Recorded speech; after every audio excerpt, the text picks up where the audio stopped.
welcome. I'm going to start. Let me go back to the end, to the beginning, because. Okay, just a second. I'm going to start now that we have almost everyone there. Good. To begin with, let me introduce myself. My name is Rodolfo Carpintier, and I'm in the internet business for the last 40 years before anyone was talking about internet. In 1992, 30 years ago, I created a company, a digital company that went to large companies and explained them why the internet that didn't exist at the time commercially was going to change the way they were doing business. So that was 30 years ago. I have today a bit of the same feeling as then. I mean, people came to my seminars and they would ask me, "Inter what? What is this? Internet? What is this about?" Well, 30 years have gone past, and what I thought was going to take 10 years is taking 30. So I'm not always very good at calculating timings. I mean, I've been very, very good at knowing directions, but not very good at doing the timings, okay? So what is the purpose of this presentation to GVOs? Well, basically, what I want is to explain that though the metaverses are today coming off mode and vogue because too many people are talking about it, I mean, they have existed for a long time. I mean, they have been in existence probably since 2005, 2008 was the first big launching. Now, with the entry of Microsoft and Facebook, now Meta, only will accelerate the process. What I want to do is to provide a list of metaverses that already have a substantial business on their own. And what I want you to do is think about taking some time then to investigate them. I mean, this is a short presentation. And what I want to do at the end is to answer all questions that you have, and I can answer. I will probably will not be able to answer all your questions, but I'll try to, okay? So now let's go on. What is first a metaverse definition? I mean, if you go to the Wikipedia, a good definition is that metaverse is a virtual world with all its extensions. You can attend virtual meetings, you can do something like we are doing now, but in essence, it's a completely different environment because you do that through an avatar that represents you. So what you do is basically you create an avatar. If we have the time, I will show you my avatar in some of the metaverses that I am in at the end of this discussion. But basically what you do is you create a 3D representation of what you are or what you want to be. That's a big advantage of being in a metaverse, is that you can decide who you are and how you represent yourself. You could be something that is very similar to what you're doing, or it can be something completely different because you want to have a different idea. But in the metaverses, what we are trying to do, or what we are trying to build, is the same type of business that you have on the physical world. I mean, anything that you do on the physical world will slowly be translated into the metaverses. What we want to do is to buy a house or create, get a piece of land, build a building on the top of it. So all of those are the things that you can do. And all of them are creating their own private economy based on specific tokens that they have launched, some of them very successfully, others only originally, and very, very early days. So, I mean, we have to wait until we see how it develops, okay? Now, what is the business or the companies that we'll be showing you? I mean, I'm going to be talking mainly about SecondLife, which is, well, before even SecondLife, who of you have already used The Sims? The Sims are a 3D type of business that was created and over 20 years ago, and has already 175 million copies of the software sold. It's a way to create your own avatars. You can create a living avatar and make them do a lot of things in an environment, a 3D environment, where you are able to do most of the things that you can do in the physical world. They do not have yet a metaverse, complete metaverse, but they are going in that direction, and they probably will do, because they have the critical mass to create something that is very powerful. Now, SecondLife is probably the departing idea.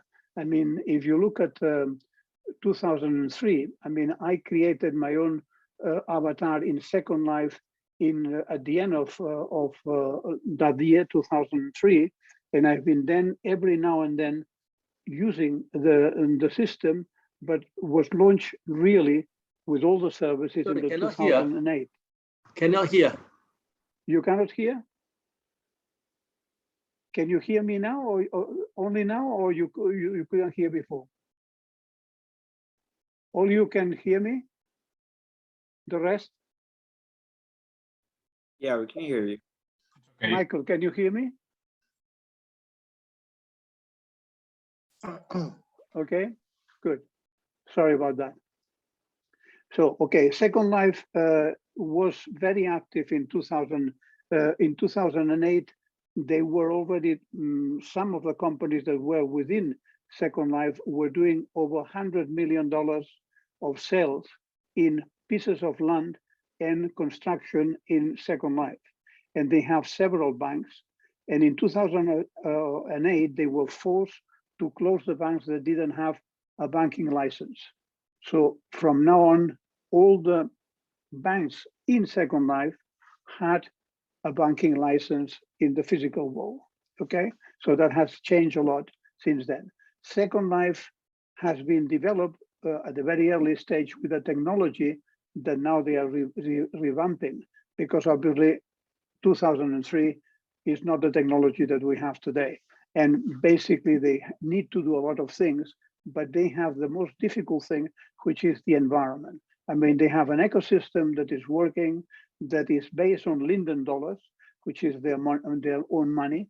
And you can buy, sell through Linden dollars, you can do your business. And there are people already, several people, as a matter of fact, hundreds of people that are living out of business in SecondLife, where they do in between 100 and some of them over $1 million in income per year.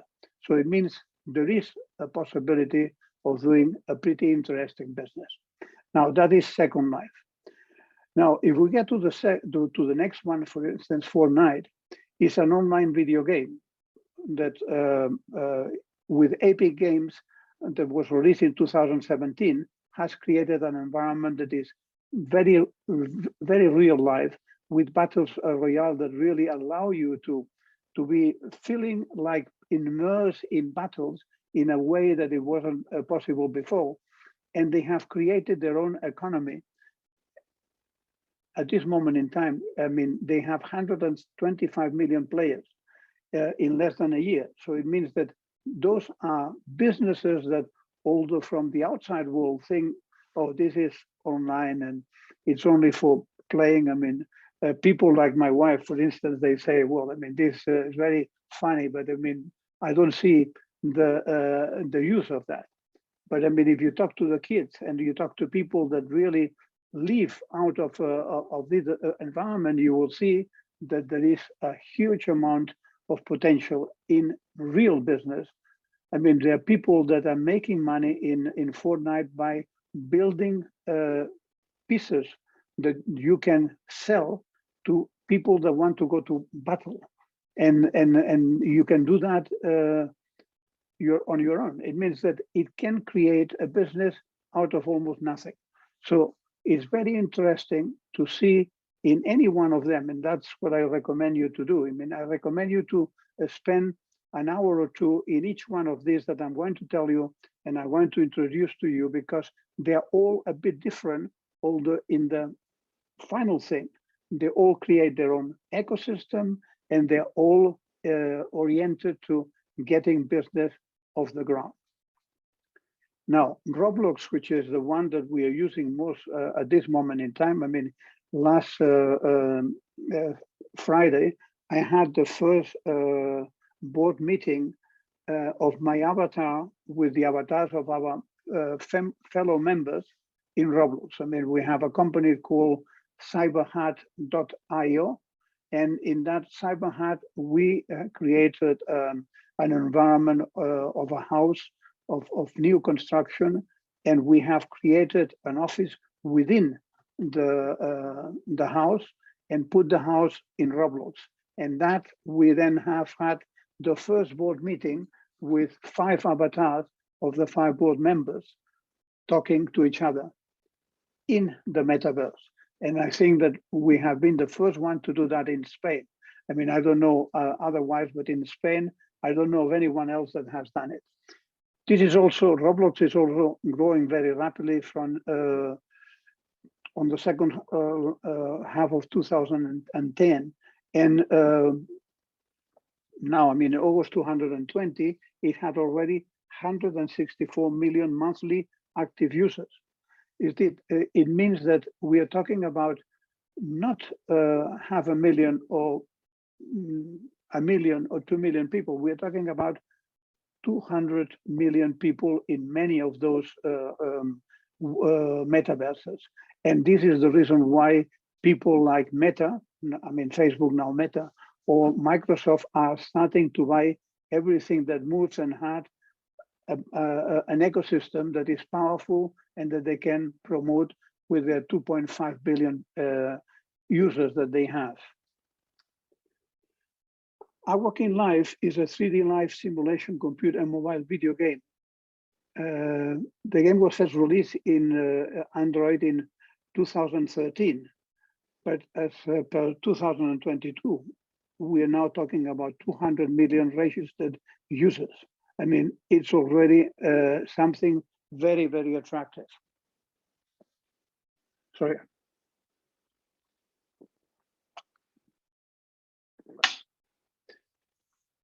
Their economy is based on our coins that you can produce, you can buy with them, you can sell the things with them, and you can shop items like clothing, animation, apartments, furniture, and bundles. So what you can do there is exactly the same thing as you used to do in SecondLife, but in an environment that is more modern, where the graphics are easier to use and they are faster. I don't know if you have been in Clubhouse. Any of you understand Clubhouse? Have you been using Clubhouse? Can you tell me something? Can you hand Clubhouse? Well, Clubhouse is a social network. It's a social network of discussing. It's vocal. I mean, you go there and you open a room and talk about whatever you want, and then you get people coming in and talking to you.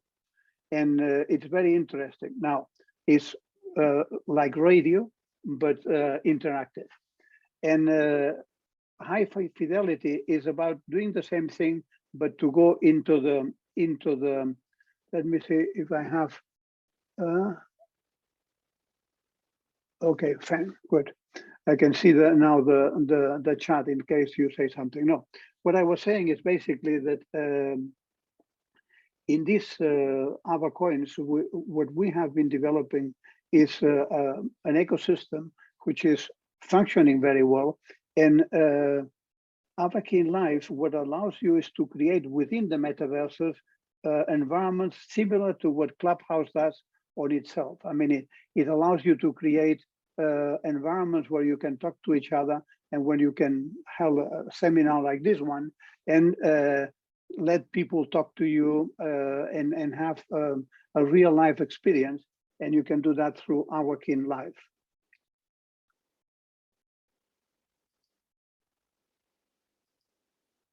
Okay. Now, high fidelity is the next one. This is also very interesting because it's the type of business that was created by Philip Rosell, which is probably one of the key guys in Metaverses because he was the founder, the original mid-founder of SecondLife.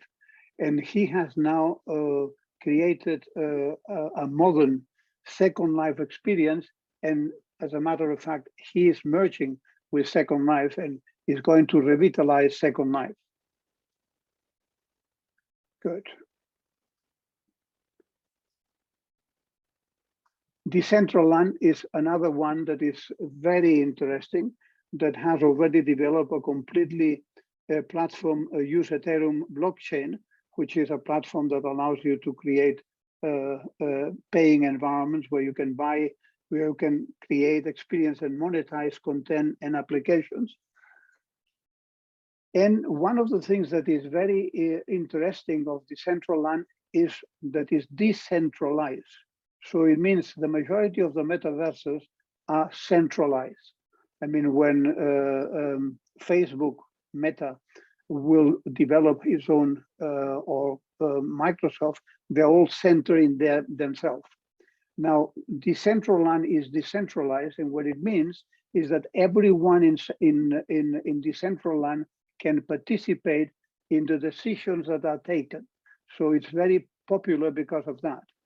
It's one of the first that has a completely decentralized management, and everyone can participate in that. So that's also something that is going to be very interesting in the future, is to see who is going to gain more users. I mean, decentralized metaverses or centralized metaverses. Obviously, the centralized metaverses have all the power of money of people like Microsoft or people like Facebook, while the decentralized ones have to be on their own. So they have to rely on users. So we'll see who is gaining the fact. I mean, okay. Sandbox is another very interesting metaverse where you can really have a same idea as in Decentraland. Is also a DAO, decentralized autonomous organization. So that's another one that is distributed and very easy to use, and something that is growing very rapidly as well. I mean, one of the things that they have done very well is that they have created a lot of partnerships with people like Atari, CryptoKitties, and Shaun and Sheep. So people that have themselves already a lot of users, and that has created a rapid growing number of people around Sandbox. Well, Microsoft Mesh is very oriented to business because obviously Microsoft is what is very much based on. But they are doing a lot of things now with everything to do with VR headsets, mobile phones, and tablets. I mean, one of the other things that is happening that is something that you have to experience is I bought myself this Oculus handset so that you can really be immersed in the metaverse, while the other thing is to do it on the screen of the PC, but obviously it's not the same. I mean, the type of quality that you get just being it from the outside and looking it into the screen is not the same thing as if you're immersed in the metaverse itself. And that requires obviously to have a VR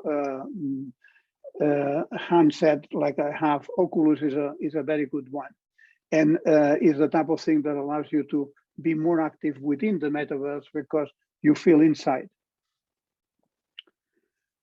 Minecraft is already very, very attractive, but what we have seen is that they are probably the best-selling video game of all times with Minecraft, and they have sold over 238 million copies, and they have over 140 million monthly users last year. So I mean, they are very, very active, and they have already a very good. And this is also one of the few European based, is a Swedish company that has launched it. I mean, that they're very successful. It's in this business of metaverses. I mean, obviously the US is the US and the Far East are going to dominate the market, but there are some European companies like these Swedish companies that are doing pretty well. Animal Crossing is also a metaverse that is very commendable for kids because it's very attractive and very easy to use. It's also growing very, very rapidly because they have the backing of Nintendo. And before we go to the questions, what I want to tell you is a couple of things about what are tokens, what is an ICO, what is an FT, what is a DeFi, and what are the smart contracts. I mean, all of you have heard of all these terms, or there's some of you that haven't heard of them? Hello? Who has heard of them? Okay. Anyone that hasn't? Good. Okay, well then, if you all know about it, let me just do a very simple one. Tokens are the virtual money that you can use in metaverses. Basically, a token is, do you know when you went to play as a kid and they used to give you, you buy a token to put it in the car and you could run the car for half an hour. Well, this is a token. Well, the tokens in the virtual world are very similar. Pieces that allowed you, in this case, they're money, but I mean, they're pieces that allow you to do certain things due to what they have what they have as a smart contract that tells you what you can do or you cannot do with a token. An ICO is an initial coin offering. Is when you launch a token, the way you go about getting people to buy the token. The non-fungible token, NFTs, is what you use to give, for instance, smart contracts to environments like art, designers, or people that have music or whatever that you want to sell, and you want to sell under certain conditions that are very well noted in the smart contracts that go with them. Okay, so this is a bit of what I wanted to ask you about. Now, what else? What is the situation in Spain today? Well, I'm an advisor to Bit2Me, and Bit2Me is basically a Spanish Coinbase.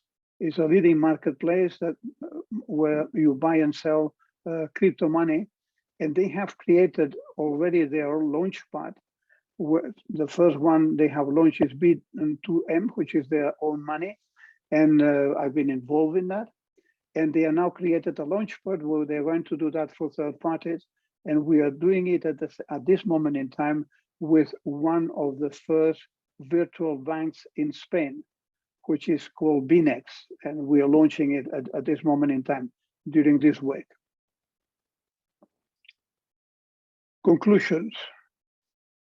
Well, the metaverses, with now coming new ones from Facebook, now Meta, will grow to create new virtual worlds capable of experiences near life that will improve dramatically with the arrival of quantum computing. I mean, quantum computing, what will allow is to increase the capability of the metaverses dramatically and recreate people in a way that you will really see them as if they were physical, and you couldn't, with the time, you will be able to sit them at your table and you won't you won't see the difference in between a real one and a holographic presence, okay? And good. Now, thank you very much, and I'm ready to answer your questions. Just a second. See? Questions? Open your mic, and Johan, you want to ask something? Maybe one question is, you explained that in SecondLife in 2008, banks had to be real banks with a real license in the real world. That was probably because of some regulation. Exactly, yes. The regulation that had been free didn't do anything for the beginning, but when they started having banks that did not have a license and were creating businesses over 100 million and holding the money of users in this virtual bank, the central bank in the US interfered and told them, if you don't have a license, you cannot hold money. So in all these metaverses that are now being developed, we can expect some kind of inference or interference from real world regulators. Yes, I mean, if you see the news today, there was a new in the news of the Luxembourg that now they're going to regulate crypto money and everything to do with metaverses, but obviously they're going pretty slowly. And there are two environments: the environment of the US, where they regulate after the fact because when they feel that they need to regulate, and in Europe where they want to regulate ahead of when it's necessary. So there are two worlds, and both of them will interoperate. But yes, I mean, regulations are going to be imposed on all metaverses, at least some of them. Okay, thank you. I have a question. You mentioned previously quantum computing. Yeah. How specifically do you think quantum computing will change or improve the metaverse experience? Well, what I think that's going to do is, I mean, with at this moment in time, the only thing I have seen in quantum computing is out of the lab. So it's very restricted what you can infer from what you see. But the intention is that they can recreate holographic representations of people that are so near life that you cannot distinguish the difference.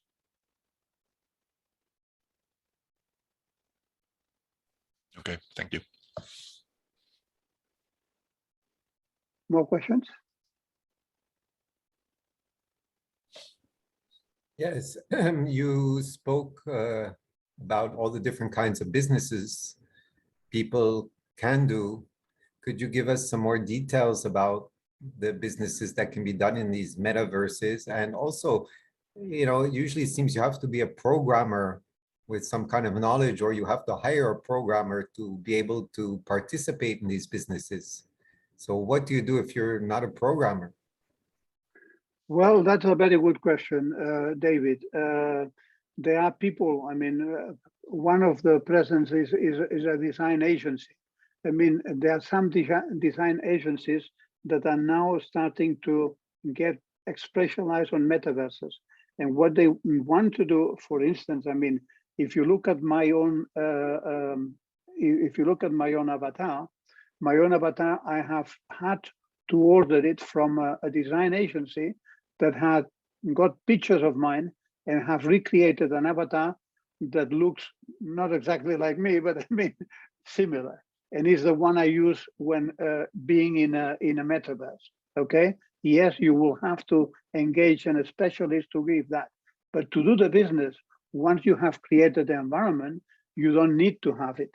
I mean, the problem is how you start, and to start you have to do an investment in getting someone to design a presence in a metaverse.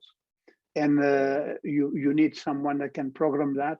And there are a lot of agencies now that are moving into that type of services, because many people, I mean, look at our own experience. I mean, we are a company, we have 5 board members, and the 5 board members had to be photographic, and then they had to be built in 3D, and that was done by a specialized agency.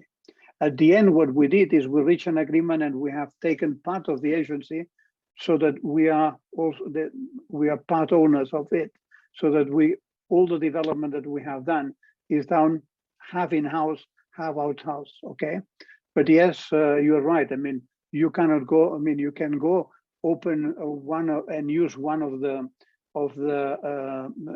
avatars that are in any metaverse free for use, but obviously that doesn't represent you. If you want something to represent you uniquely, then you have to pay for it. More questions?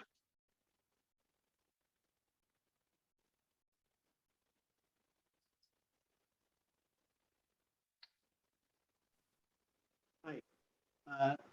I would like to ask, because it seems that, for example, the Sandbox and also the Centralline, they all, they all says that they would like to use DAO as a way of running their organization. I just wonder whether you think that this is a prerequisite that we should have something like a DAO, to run the organization, or is it possible to have something like, Facebook, which is not doing that, which is more centralized by nature? Yeah, what do you well, think? I think that that's something that people will decide with time. At this moment in time, people that are really interested in several. I mean, I am, for instance, in decentralized ones and in centralized ones to see the difference.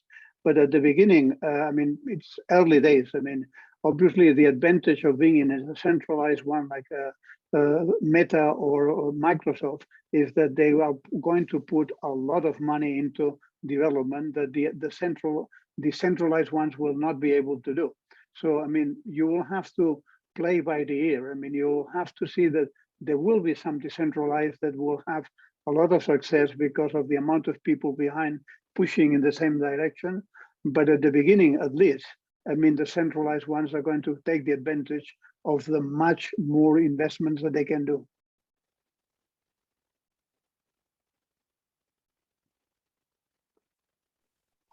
Hello, Rodolfo. TJ here from the Philippines. Yes, TJ. I recently purchased an NFT domain. So I purchased a domain called wekickass.nft, and then I minted it on the Polygon network. So now it's an NFT. One of the features that I found out is instead of sending my wallet address, may it be Ethereum, Cardano, ADA, or Bitcoin, those long long characters, like a bunch of numbers and letters together, so they could send you your crypto. Instead of using those, I could just send them directly to my NFT domain name, and they can choose how they could, what kind of crypto they could send to me. I'd like to know your opinion. Do you think this beats the point of making the blockchain or the crypto space or the metaverse in general a bit more anonymous? Because now you're using a domain name. Well, you could still use a pseudonym for a domain name, but it kind of beats the point where you're supposed to use like a hash of sorts, like the characters and numbers and letters. So it's really difficult for a human being to identify you. Do you think it beats the point?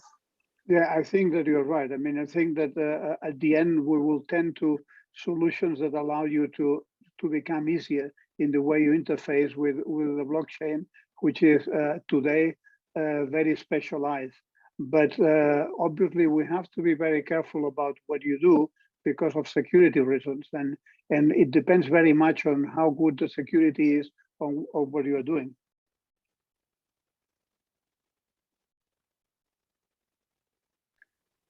All right. Thank you so much. And can I have one more follow-up question, if I may ask? Certainly. If no one else is here. Yeah. So one of the things that I've discovered using my Chrome browser as an internet browser, I need to install a special plugin or software so that my Chrome browser can now browse or surf on the decentralized internet or the Web3 or whatever they call that protocol. Do you think this is, in terms of user experience, do you think this is too much or an extra step before everyone else would hop into the decentralized web? Or do you look at this as like one of those early days of the internet or the dot-com bubble where nobody really knows or understands the internet, just like nobody really knows and understands the cloud nowadays, except for the engineers. Do you think like this extra step of installing something before you could browse on the decentralized web? Well, I found that the extensions of Chrome normally work very well, and I think that they have built enough security around them. But I'm now using Brave, which is a less known standard browser, and I'm seeing that it's working very well. And it seems that because it's not as popular as Chrome, what you get in there is more security.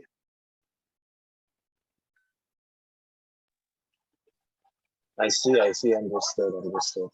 Okay, thank you so much. I would try, if you want to have a look at Brave, have a look at Brave. I mean, you will see that, I mean, I use both. I mean, I use Chrome because in Brave, in some instances, I mean, it doesn't work. I mean, you enter, for instance, a PayPal site that is all very well prepared, so you can pay with PayPal, and you can pay it in Chrome, and you can't pay in Brave. So there are things that you have to do it with Chrome.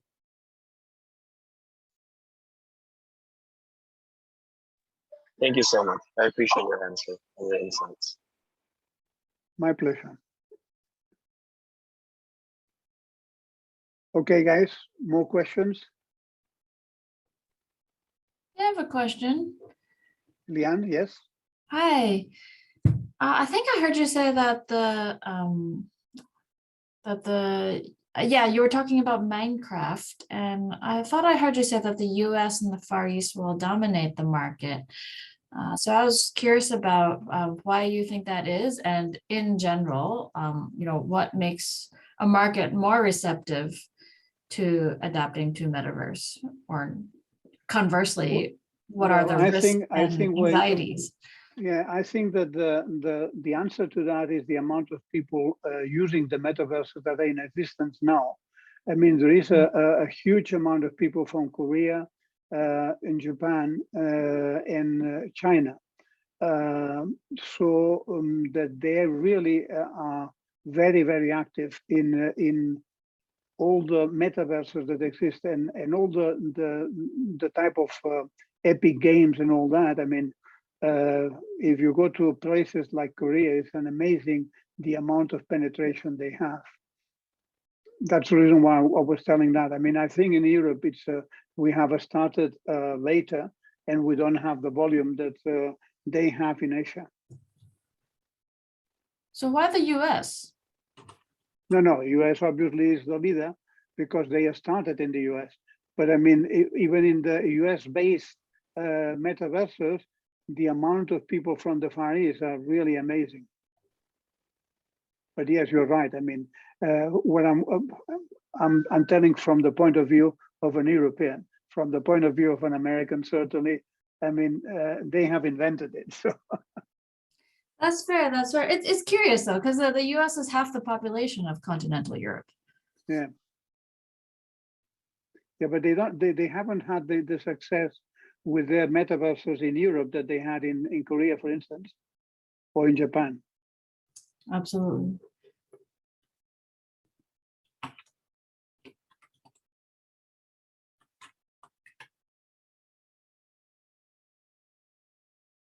Any other questions?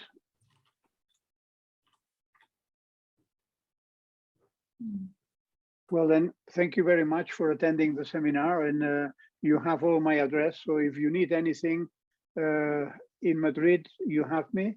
And if I can help you, as GBO, we always help GBOs anywhere in the world. So anything that I can do for you, welcome. Thank you. Thanks very much. Thank you. Thank you. Thank you. Thank you very much. Bye bye. Thanks very much. Thank you. Thank you.